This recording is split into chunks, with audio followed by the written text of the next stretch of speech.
Hello friends, welcome to Kuldeep Classes. It is a number one institution of Central India. Okay.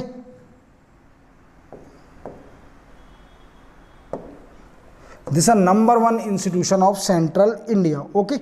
Then we come on the next slide. देखो पहला मैंने part कराया था कल acceleration, velocity and the motion. ये part 2 है उसका. Okay, we are covering the paper number 3 of MPPSC, general study of paper number 3. Paper number 3 पढ़ रहे हैं हम जनरल स्टडी का, जो कि साइंस एंड टेक्नोलॉजी पेपर 3 है MPPSC मेंस का. मैं फ्री ऑफ कॉस्ट आपको MPPSC का कवर करा रहा हूँ पेपर नंबर 3. देखो कल हमने पूरा पढ़ लिया था मोशन क्या होते हैं, मोशन के टाइप पढ़ लिए थे on the basis of dimension, on the basis of nature of motion of particle. Okay, आज हम कवर करेंगे न्यूटन के लॉ. न्यूटन के लॉ क्या कहते हैं? देखो सबसे पहले क्या आता है, पॉइंट क्या आता है, it was propounded by sir Isaac Newton in his book Principia in 1687.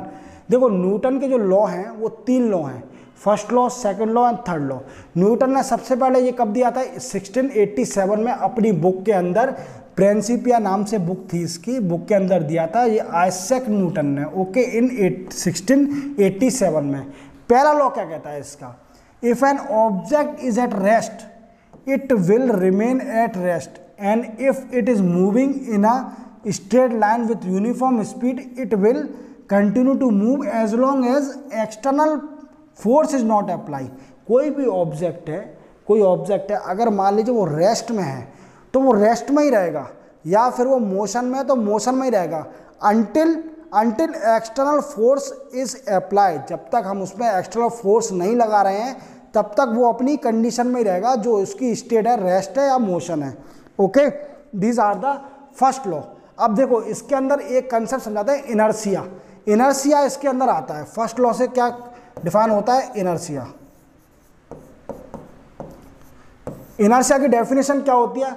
The tendency of object not to change automatically from their initial state of rest और motion is called inertia. Inertia क्या होता है? कोई भी object की tendency जो कि automatically change नहीं होती है, जब तक हम उस पर एक्सटर्नल फोर्स नहीं लगाते हैं तब तक वो चेंज नहीं होती ऑटोमेटिकली, वो इनर्शिया होता है. The tendency of a object does not change automatically, okay, that is called the inertia from the initial state. Initial state क्या कहलाएगी?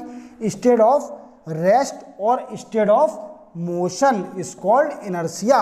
Okay, first law. First law और क्या डिफाइन करता है? First law give the definition of force. Force की भी definition देता है.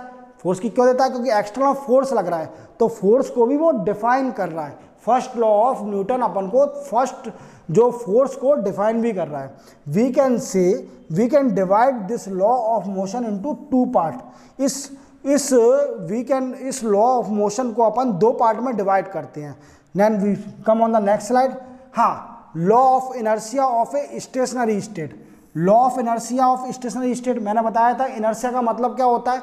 The tendency of a object does not change automatically from their initial state. Initial state कौन सी? स्टेट ऑफ रेस्ट और द स्टेट ऑफ मोशन. तो उसको बोलते हैं इनर्शिया. अब इनर्शिया में इसको 2 पार्ट में डिवाइड करा गया है. तो law of inertia of a stationary state, जब कोई बॉडी मोशन में है, रेस्ट में है, स्टेशनरी स्टेट में है, तो उसको कैसे पढ़ेंगे? According to this law if an object is in stationary state it will remain in a stationary state until an external force act on it. It is a definition of the first law. और इसका divide करा गया inertia को, law of inertia को, जे उसकी rest की definition है. क्या डेफिनेशन है? अकॉर्डिंग टू दिस लॉ, इस लॉ के अनुसार यदि कोई ऑब्जेक्ट स्टेशनरी रेस्ट स्टेज में है तो वो रेस्ट ही में रहेगा जब तक हम उसमें कोई एक्सटर्नल फोर्स अप्लाई नहीं करते हैं, until external force act on it. Okay, तो मैंने क्या बताया कि फर्स्ट लॉ अपन को फोर्स को भी डिफाइन करता है और इनर्शिया को भी डिफाइन करता है. इनर्शिया करता है. एग्जाम्पल देखो, जब एक ट्रेन स्टॉप होती है सडनली स्टार्ट होती है, व्हेन अ स्टॉप ट्रेन, खड़ी ट्रेन जब सडनली स्टार्ट होती है तो passenger sitting in tends to lean back. आपको पता है कि आप बस में बैठते हैं और बस खड़ी है, रेस्ट स्टेज में है, जब उस पर एक्सटर्नल फोर्स लगता है, एक्सटर्नल फोर्स लगा, वो स्टार्ट हुई, तो आपको पता है कि आप पीछे जाते हैं, जब वो गाड़ी आगे जाएगी, ट्रेन आगे जाएगी तो पीछे जाते हैं, लीन बैक। तो ये इसका एग्जांपल है, law of inertia of a stationary state of a और a state of rest. Law of second type, law of inertia of state of motion.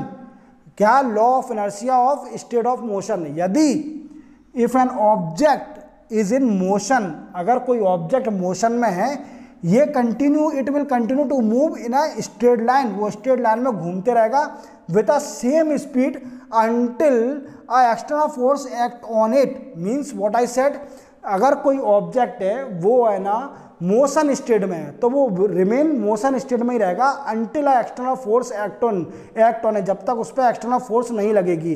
देखो इसका एग्जांपल देख लो, अगर आपको डेफिनेशन लिखना है तो लिख लीजिए। इन अ लॉन्ग जंप, आपको पता है कि लॉन्ग जंप अपन करते हैं तो वो क्या करता है, जो लॉन्ग जंप करने वाला प्लेयर जो होता है वो क्या करता है, वो सबसे पहले भाग के आता है, वो भाग के आता है लॉन्ग जंप करने के लिए। The player run at a higher speed before jumping, jumping से पहले वो भाग कर आता है और देन आफ्टर जंप करता है। Then due to inertia, inertia के कारण the speed of his body remain the same while in flight. जब वो उचकता है, जब वो कूदता है, लॉन्ग जंप करता है, तो उसकी जो जब वो हवा में होता है तो उसकी स्पीड सेम रहती है जहाँ से वो दौड़ के आया है। तो इसका मतलब क्या समझे कि body remain in a state of motion. Okay, so he is successfully in jumping in long jump, long distance. तो वो ज़्यादा दूरी का जंप कर लेता है। अगर आप खड़े होकर जंप करोगे तो आप ज़्यादा दूर तक नहीं जंप कर पाओगे, और अगर भाग कर आओगे कहीं से, जैसे भाग कर दूर को जंप करोगे, तो आपकी जो स्टेट होगी, बॉडी होगी, उसी स्टेट में रहेगी, मोशन के स्टेट में सेम स्पीड रहेगी जब जंप करोगे, जंपिंग में। Okay, then after next slide, we come on the next slide. Okay, this is second law. Second law पढ़ेंगे। न्यूटन ने इंट्रोड्यूस किया द कंसेप्ट ऑफ मोमेंटम। इसके थ्रू, सेकंड लॉ के थ्रू उसने मोमेंटम को डिफाइन किया। Momentum with his second law of motion, अपने सेकंड लॉ से उसने मोमेंटम को डिफाइन किया। मोमेंटम क्या होता है? The product of mass and velocity of a moving object is called momentum of that object. जो मास और वेलोसिटी का प्रोडक्ट होता है, मास और वेलोसिटी का प्रोडक्ट मोमेंटम कहलाता है। ओके, उस मूविंग ऑब्जेक्ट का मास और वेलोसिटी का प्रोडक्ट होगा वो मोमेंटम ऑफ दैट ऑब्जेक्ट। तो अपन डेफिनेशन इसकी लिखा है formula, momentum is equal to mass into velocity. ठीक है, तो अपन सेकंड लॉ कैसे डिफाइन करेंगे? The rate of change of momentum of an object, जिस रेट से किसी ऑब्जेक्ट का मोमेंटम चेंज हो रहा है वो डायरेक्टली प्रोपोर्शनल होगा to the force acting on it, उस पर जो उससे डायरेक्टली फोर्स उसके ऊपर जो लग रहा है, and the change of momentum taking place in the direction of applied force. और ये डायरेक्टली प्रोपोर्शनल होगा कि जो उसके अंदर फोर्स लग रहा है या फिर जो मोमेंटम चेंज हो रहा है इन the direction of applied force, जिस डायरेक्शन में उसमें फोर्स अप्लाइड हो रहा है उस डायरेक्शन में उसका मोमेंटम भी चेंज हो जाएगा। तो rate of change of momentum of a object is directly proportional to the force acting on it, and the change of momentum takes place in the direction of applied force. Okay, then we come on the next point. ये आपको write down करना हो तो लिख लीजिए। The force exerted on an object, किसी object पे force exert हो रहा है, अगर लग रहा है तो वो इक्वल किसके होगा? Equal to the product of the mass of that object and the acceleration produce in the direction of the force. मैंने आपको कल एक्सीलरेशन बताया था। एक्सीलरेशन क्या है? The rate of change in velocity in unit time interval. अगर जिस rate से उसकी वेलोसिटी चेंज हो रही है एक पर्टिकुलर टाइम में, यूनिट टाइम इंटरवल में, उसको अपन एक्सीलरेशन कहते हैं। तो द फोर्स, किसी भी ऑब्जेक्ट के ऊपर अगर फोर्स एक्सर्ट हो रहा है वो किसके इक्वल होगा?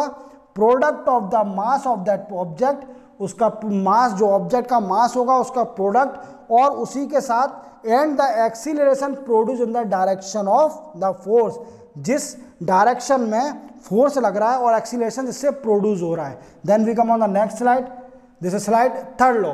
थर्ड लॉ तो आपको पता ही होगा, ये तो रटा होता है। इस लॉ के अंदर for every action there is a equal बस अपोजिट रिएक्शन, हर एक्शन के लिए एक उसका इक्वल और अपोजिट रिएक्शन होता है, ठीक है। दैट इज, इसका मतलब क्या है, in interaction of two object as much force as one object exert on the other object, the second object also exert the same force on the first object in the opposite direction. What I means, मान लीजिए किसी object के ऊपर अपन force कर रहे हैं, तो same force is applied by the object to the upper side, okay.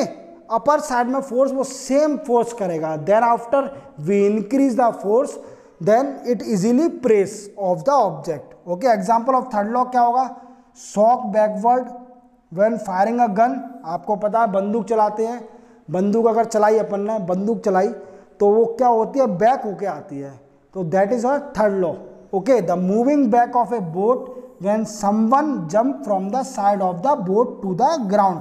What I means, जब मान लीजिए बोट से कोई ग्राउंड पर जंप कर रहा है तो देखना कि वो अपना पीछे का जो पैर रखता है बोट पे, वो हमेशा धक्का देता है बोट को, तो वो बोट भी धक्का देती है और वो सीधे सरफेस पे आ जाता है। Then after we come on the next slide, law of conservation of momentum, okay. यदि if there is no external force acting on a system of one और more object, then the total momentum of the system remain constant, that it is conserve. अगर मान लीजिए किसी भी object के ऊपर कोई फोर्स नहीं लग रहा है, किसी भी ऑब्जेक्ट के ऊपर कोई फोर्स नहीं लग रहा है, तो वो क्या कहलाएगा, जो उसका टोटल मोमेंटम होगा सिस्टम का, रिमेन कांस्टेंट रहेगा, ठीक है। इसका मतलब क्या है कि ये कंजर्व रहेगा, ना लॉस होगा ना प्रॉफिट होगा, क्योंकि एक्सटर्नल फोर्स उस पर अप्लाई नहीं हो रहा है। तो this statement is called law of conservation of momentum, ठीक है। मान लीजिए एक एग्जांपल लेते हैं इसका, जब एक object, when object fall toward the earth it velocity increase due to which it momentum also increase. क्या है कि कोई भी ऑब्जेक्ट जब अर्थ की तरफ फेंका जाता है तो इसकी वेलोसिटी इंक्रीज हो जाती है, जिसके साथ साथ इसका मोमेंटम भी इंक्रीज हो जाता है। The object also pull the earth upward, तो क्या बोला मैंने, due to which the upward momentum of the earth also increase at the same rate.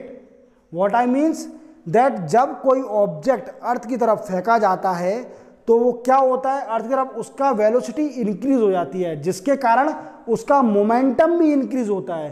तो इसका मतलब क्या है कि ऑब्जेक्ट भी अर्थ को अपवर्ड की तरफ पुल करेगा, अर्थ जो ऑब्जेक्ट हम फेंक रहे हैं तो वो अर्थ को अपवर्ड की तरफ पुल करेगा, but the earth mass is more than object, so easily earth attract the object toward the surface, okay। ये मैंने आपको डिफाइन किया है। Then after we come on the next slide, ये देखो मैं फिर से बताना चाहूँगा कि आपके लिए best mains test series start की है बाय कुलदीप क्लासेस, ये आप ऐप डाउनलोड कर सकते हैं। It is a number 1 institution of central India, ये नंबर 1 इंस्टीट्यूशन है। हम यूपीएससी और एमपीपीएससी की दोनों प्री एंड मेंस की टेस्ट सीरीज स्टार्ट कर रहे हैं। दैट इज़ आप देखो, ये लाइक करना वीडियो को ना भूलें, लाइक करना ना भूलें। अगर आपको वीडियो अच्छा लगता है तो लाइक ज़रूर करें, साथ में अपने दोस्तों को शेयर करें, शायद उनका बेनिफिट हो जाए। कुछ बच्चों का एमपीपीएससी प्रीलिम्स क्वालिफाई हो रहा है तो वो मिसगाइड ना हो दूसरी कोचिंगों में कि उनका एवेल्यूएशन नहीं हो पाए, वो मेंस के अंदर फेल हो जाए, तो आप उनको शेयर कर दो, उनका बेनिफिट मिल जाएगा। देन आफ्टर आपको अगर कोई भी दिक्कत आती है टेस्ट सीरीज़ के इशू में या पढ़ने के इशू में, तो आप मेरे को कमेंट कर सकते हैं, मैं आपको ईजीली रिप्लाई दे दूंगा, हाल के हाल आपको फ़ौरन रिप्लाई मिल जाएगा। देन आफ्टर आप वीडियो को, चैनल को सब्सक्राइब करना ना भूलें। अगर सब्सक्राइब नहीं करोगे तो आपको कैसे पता चलेगा कि हमने कौन सा नया वीडियो डाला है, ओके। और आफ्टर दैट बेल आइकन जरूर दबाएं। बेल आइकन से क्या पड़ेगा कि हमने जैसे कोई नया वीडियो अपलोड किया है तो उसकी आपको फ़ौरन इन्फॉर्मेशन मिल जाएगी, आपके नोटिफिकेशन पे आ जाएगा उस वीडियो को। तो ये चीज़ करना आपको ना भूलना है, ये चीज़ करना है, हमें इन्फॉर्म करना है। Okay, then after, thank you so much.